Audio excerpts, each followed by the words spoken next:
पशुपतिनाथ का ये क्षेत्र, उस मंदिर का ये प्रांगण, इस पावन प्रांगण में आपने शिव गुरु महोत्सव आयोजित किया और इस आयोजन में मुझको आने का सौभाग्य मिला।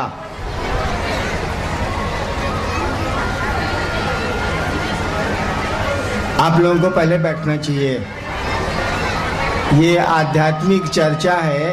पहले मैं एक बात आपको बताऊं कि शिव शिष्यता में हम लोग कोई गुरु नहीं है। शिव की शिष्यता शब्द ही बता रही है, शब्द ही बता रहा है कि ये शिव की शिष्यता है, शिव हमारे आपके गुरु हैं। या इस आयोजन में शिव के गुरु होने की बात सुनाई जाएगी, समझाने की कोशिश की जाएगी। हम लोग कोई गुरु नहीं है, इसीलिए न प्रवचन होगा न उपदेश होगा। हम लोग बात करेंगे शिव की, उनके गुरु स्वरूप की। तो बात करेंगे कैसे? जब आप बात सुनने की मानसिकता में नहीं होंगे, जब आप बैठ के कुछ सुनेंगे नहीं, तब कोई आपसे बात करेगा कैसे? इसीलिए आपको शांत होके जहाँ जगह मिलती हो आपको बैठना चाहिए। थोड़ी देर का मामला है, उसके बाद तो फिर पता नहीं कब मैं आ सकूंगा इस शहर में, इस पवित्र शहर में कोई ठिकाना नहीं। इसलिए आपको थोड़ी देर शांत रहना चाहिए और बातें सुननी चाहिए।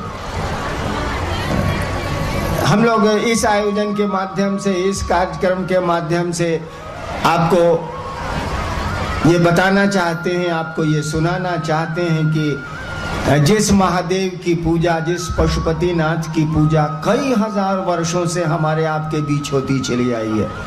आप जानते होंगे इस बात को कि पशुपति शब्द शिव के लिए इस्तेमाल हुआ है और भारतवर्ष में सबसे पहला शब्द है जो शिव के लिए इस्तेमाल हुआ है। शिव शब्द बाद में इस्तेमाल हुआ है, शिव के और नाम बाद में प्रयुक्त हुए हैं शिव के लिए।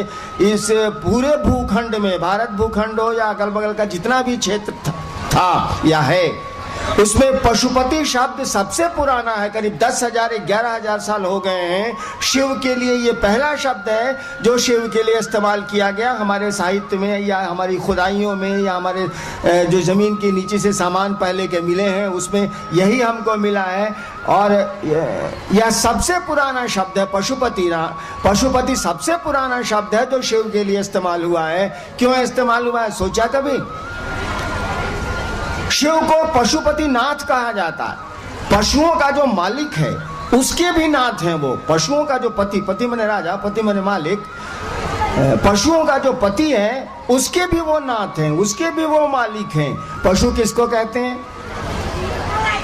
पशु उसको कहते हैं जो अपनी शरीर की वृत्तियों के तहत चलता है।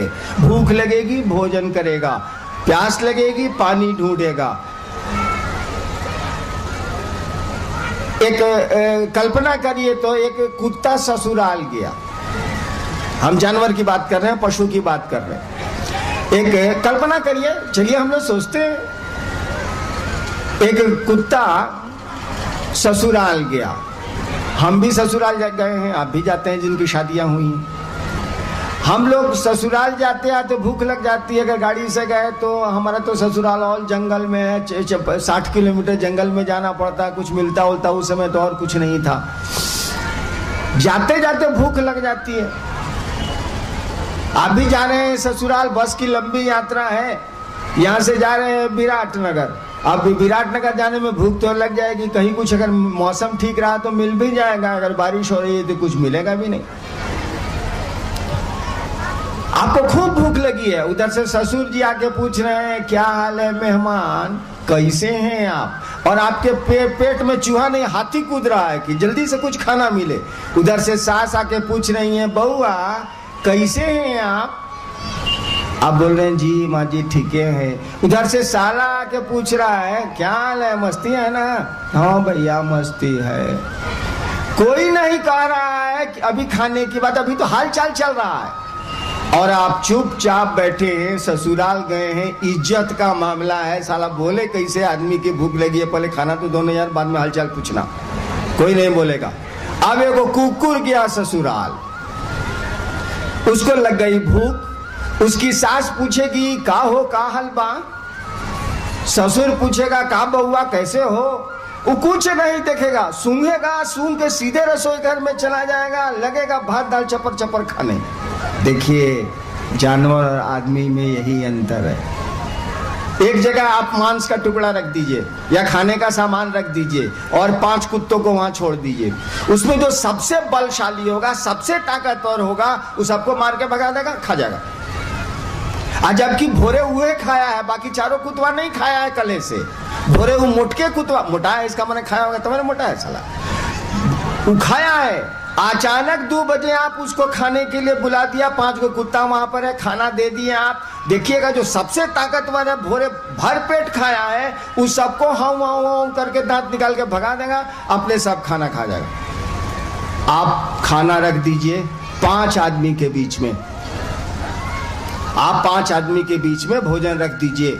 उसमें लोग कहेंगे देखिए ये छोटा बच्चा है, इसको पहले खिला दीजिए, ये बूढ़ी माता जी हैं, इनको पहले खिला दीजिए, अरे हम लोग तो जवान हैं और नहीं ही खाएंगे तो क्या हो जाएगा, फिर देखा जाएगा, लेकिन ये बच्चे हैं, बूढ़ी माता जी हैं, माँ बहनें हैं, ये बूढ़ा आदमी है, इसको खाना खिला दीजिए, अरे हम नहीं खाएंगे तो क्या हो जाएगा। देखिए भूख आपको भी लगी है, लेकिन आप अपनी बुद्धि का प्रयोग कर रहे हैं, कह रहे हैं कि पहले बूढ़ी माँ को तो खिलाइए, ये बूढ़े बाबा को तो खिलाइए, छोटे छोटे बच्चे हैं ये भूखे हैं, इनको तो खिलाइए, अरे हमारा क्या है, अभी नहीं खाएंगे, शाम में खा लेंगे। देखिए जानवर आया था तो सबसे बलशाली जानवर जो सुबह में खाया था, बाकी जानवर 2 दिन से नहीं खाए थे, सबको भगा दिया, अपने खा गया। आदमी गया तो उसने विचार किया कि बच्चे हैं, बूढ़े लोग हैं, पहले ये लोग खा लें, इनको अभी भोजन की ज़्यादा ज़रूरत है, अरे हमारा क्या है, आज नहीं तो कल, अभी तो उम्र मेरी कम है, नहीं खाएंगे तब भी चलेगा। पशु का मानी होता है जो अपने शरीर की वृत्तियों से चलता है, उसको भूख लगेगी तो कुछ नहीं सुनेगा वो, उसको प्यास लगेगी वो कुछ नहीं सुनेगा, वो अपनी बुद्धि का प्रयोग नहीं करेगा कि हमारे बाबूजी बैठे हैं कि हमारे ससुर जी बैठे हैं, वो जाएगा चपर चपर खाने लगेगा। अपने शरीर की वृत्तियों से पशु चलती। शिव को पशुपतिनाथ कहा गया है। पशु का अर्थ हुआ जो पाशों से बद्ध हो, जो बंधनों से युक्त हो, बंधन, शरीर के बंधन में उसका मन चलता है। पशुपति हैं, यानी वो पाशों के बंधन के मालिक हैं। शिव को तो ऐसे भी कहा जाता है, he is God of all gods, he is king of all kings, he is guru of all gurus. कहा ही जाता है कि वो राजाओं के राजा हैं, वो गुरुओं के गुरु हैं, वो देवताओं के देवता हैं, शब्द ही बोलता है महादेव। पशुपतिनाथ का मानी हुआ कि वो जो शरीर को नियंत्रित करते हैं लोग अपने मन से, इच्छाओं के बाद भी, शरीर की आदतों के बावजूद भी जो लोग अपने शरीर पर नियंत्रण रखते हैं, अपने बंधनों पर नियंत्रण रखते हैं, वो उसके भी नाथ हैं, वो उसके भी मालिक हैं। और शिव के लिए प्रयुक्त यह शब्द बड़ा पुराना है। इससे पुराना शब्द शिव के लिए भारत के इतिहास में, भारत के भूभाग के इतिहास में, अगल बगल के देशों के इतिहास में नहीं है। Pashupatinath is the oldest word जो यूज हुआ है, जो प्रयुक्त हुआ है शिव के लिए। उसके बाद जब वेद आए थे तब रुद्र शब्द का प्रयोग शिव के लिए हुआ और वेदों में रुद्र शब्द का प्रयोग आया। वेदों से पहले पशुपति शब्द का प्रयोग शिव के लिए हुआ है। उस नगरी में हम आप हैं, अपना सौभाग्य मनाइए, अपनी तकदीर मनाइए कि इस पशुपतिनाथ के क्षेत्र में हम आए हैं और उन्हीं की चर्चा करने आए हैं, उन्हीं की बात करने आए हैं। ऐसा सौभाग्य कम लोगों को मिलता। इसीलिए मैंने कहा कि शांत होकर थोड़ी देर बैठ जाइए। क्या लगता है 30-40 मिनट के बाद तो हम भी रवाना होंगे, आप भी रवाना होंगे, फिर कभी दिल मिलेंगे तो मिलेंगे, अन्यथा कहाँ मिलना होगा।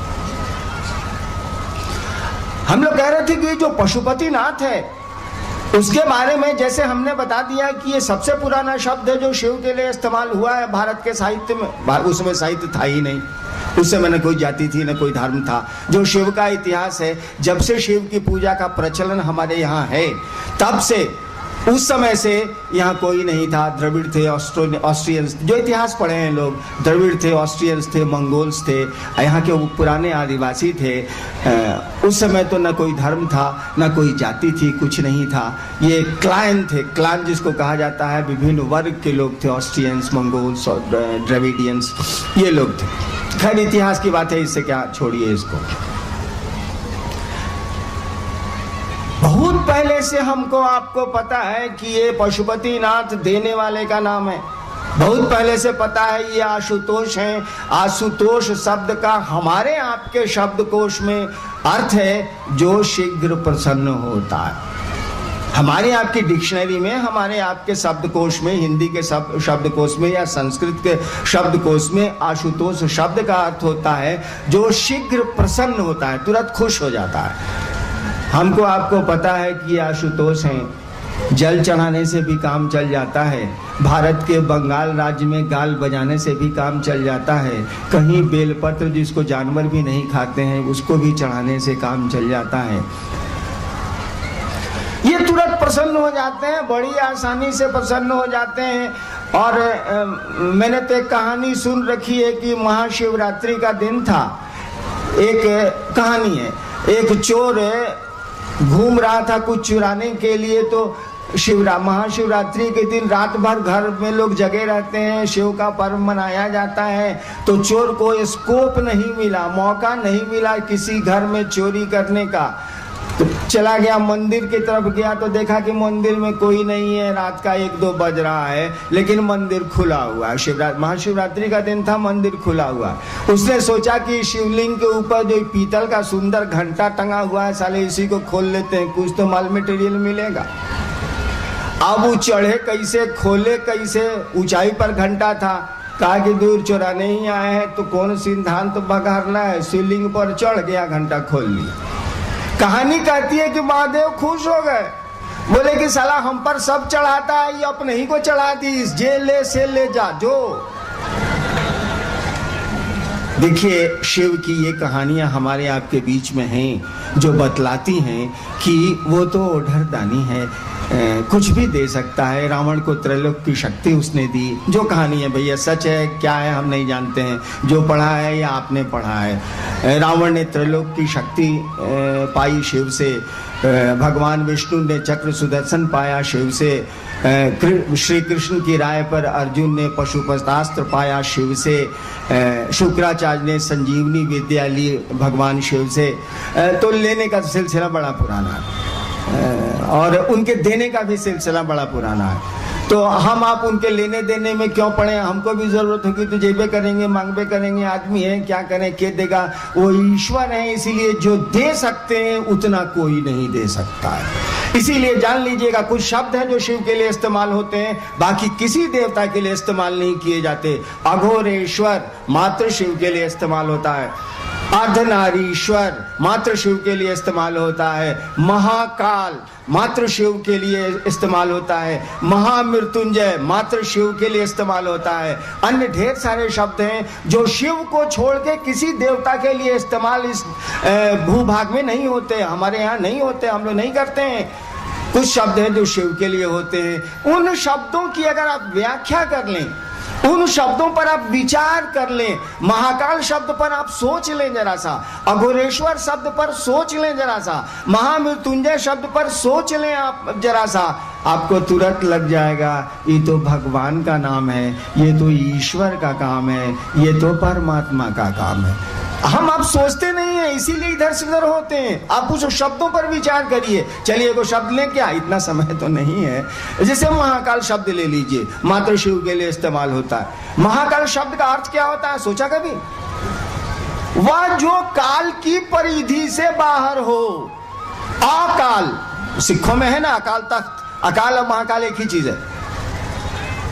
महाकाल कहते हैं जो काल से परे हो, जो समय से परे हो, जो अकाल हो, जिसमें काल सटता ही नहीं हो, समय सटता ही नहीं हो, उस सत्ता को महाकाल कहते हैं। काल कब शुरू होता है, समय कब शुरू होता है? अरे 1948 के अंत में हम पैदा हुए, समय शुरू हो गया, गिनती शुरू हो गई। 60 में बिहार सरकार से रिटायर किए, 61 उम्र है मेरी, गणना शुरू हो गई। अगर मैं पैदा नहीं होता तो गणना कहां से करते भाई साहब? नहीं कर पाते हम आप।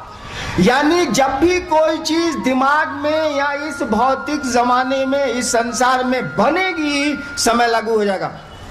सृष्टि जैसे शुरू होगी समय लागू हो जाएगा। जैसे कोई चीज बनेगी, यगच्छ स्वगच्छ, डेट ऑफ मैन्युफैक्चरिंग जहां पड़ा, डेट ऑफ एक्सपायरी पढ़ना ही पड़ना है। डेट ऑफ मैन्युफैक्चरिंग जिस सामान पर पड़ा, बनने की तिथि, उसी समय लिखा जाएगा इसके मिटने की भी तिथि। इसीलिए देखिए हम लोग रामनवमी मनाते हैं, जन्माष्टमी मनाते हैं, भगवान राम का जन्मदिन मनाते हैं, भगवान कृष्ण का जन्मदिन मनाते हैं, शिव का जन्मदिन मनाते हैं भाई साहब? नहीं मनाते। शिव का बियाह का दिन मनाते हैं। हमारे भारत सरकार में किसी के बियाह के दिन की छुट्टी नहीं मिलती है। कोई हो, जन्म की छुट्टी मिलेगी, बियाह के दिन की छुट्टी नहीं मिलेगी।